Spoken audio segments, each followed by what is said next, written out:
I don't have a big online following or anything like that. The only person who really engages in anything I do is just like this one very old man from Perth who I've never met, and all I know about him is he has like a full back tattoo of like a skeleton holding 2 pistols. And like, I don't think that's my demographic. I don't know.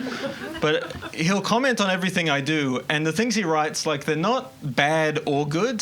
They're just unnerving. That's the only way to describe it. Like, I put out a video of me doing stand-up. This is word for word his response. He just said, "Oi, Davo, is this the bloke you had that fucked dream about?"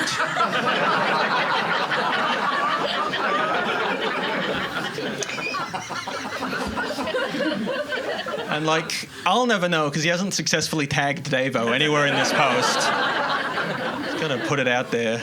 It just sucks. I feel like I'm in a place in my comedy career where, like, selling out a big venue still feels like an impossible dream, but getting killed by a fan, very realistic possibility. Like, always on the card. But this is cool. You know, a lot of times with comedy, you got to, like, do stuff to get exposure. That's the thing that comedians and people in the arts love to complain about is, like, getting paid in exposure. It's like, ugh, paid in exposure. Yuck. What could be worse than paid in exposure? Would you pay a doctor in exposure? Pay a doctor in exposure? It's like, well, no. But to be fair, never seen a doctor crack a beer mid-surgery and announce they're going to try out some new stuff.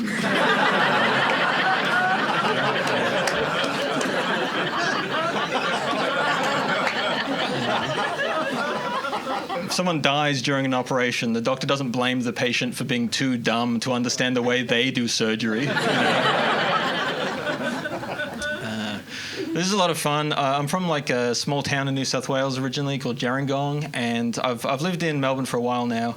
But people always want to know like the main difference between living in a small town and the city. I feel like the main difference to me is like the type of ads you see on TV, right? Because in the city, TV ads, they're like kind of meant to be a bit relaxing, I feel like. It's like a calming experience. You know, like TV ads here, it's always just like, hey, come on in to Kensington Tiles. Got a wide range of tiles, experienced staff. I've been in the area for 25 years.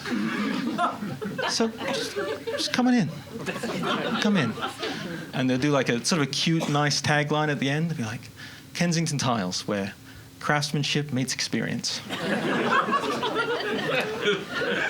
But for some reason, every time I turn on the TV when I go back home, it's just non-stop. Gerringong Tiles! Gerringong Tiles! Gerringong Tiles! Gotta get on in! Get in now! The screen is just covered in explosions. You don't know what's going on. There's like a superhero made of tiles. It's just like punching a dollar sign. Just like, dollar sign's also on fire. It makes no sense. What?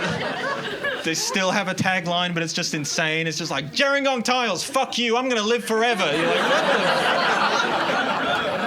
what is going on? It's extra weird because, like, that small town market, that's the only time where you don't need aggressive advertising. It's like, buddy, there is one place people can get tiles. That's it. Like,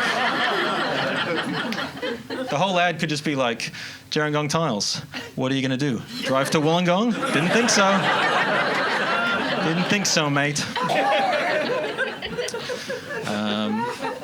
So my new hobby, I've gotten right into watching like mixed martial arts, like watching fighting, and it's completely destroyed all my internet algorithm, I've realized. Because before I was into this, I feel like the ads that would get shown to me were kind of relevant. Like the internet was like helping me out. It was like my buddy. It was like, hey man, I saw you, you watched that rock climbing documentary. Maybe you want to buy some rock climbing shoes. That would be cool. Or, you're watching that camera tutorial. Maybe you get a new lens for your camera. That would be good. You're watching some stand-up comedy. There's a new stand-up comedy special out. Maybe you want to check that out. That would be good. And you watch one UFC fight and it's just like, do you need a dick pill that makes you better at gambling?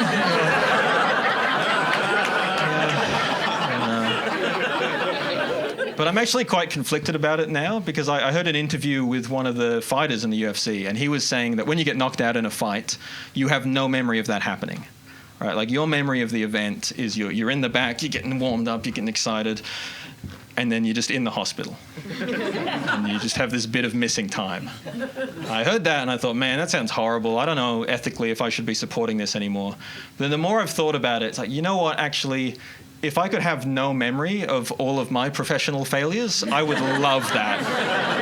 That would be so incredible. Like, if my experience of a bad comedy night was like me walking out on stage and I'm like, listen, guys, I'm not racist, but we can all agree, and then I'm just on the train. I don't know what's going on. Like, that'd be the best.